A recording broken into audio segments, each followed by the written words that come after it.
Hey guys, in this video I will show you how to recover Roblox account without email or password. Alright, so let's begin with the video.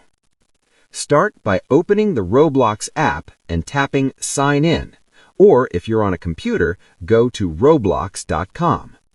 On the login screen, tap Forgot Your Password. Roblox will ask you to enter your email or phone associated with the account. But if you don't know it or can't access it, you'll need to use the support page instead. Open a web browser and go to roblox.com/support. It will take you to this Contact Us page. Then enter your birthday and continue. Next, fill in your username, first name, and an email address.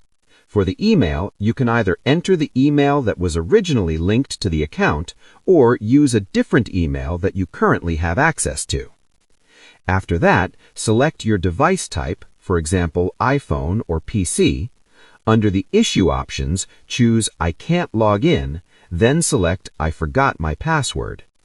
In the description box, clearly explain that you can't log in and no longer have access to the email or phone number linked to the account. You can also mention that your email may have been changed and ask for help. Once everything is filled out, tap Continue. Roblox support usually responds within a day or so and will guide you through the steps to recover your account without needing the original email or password. And that's it. So that is how you can recover Roblox account without email or password. So that's all for this video. Thanks.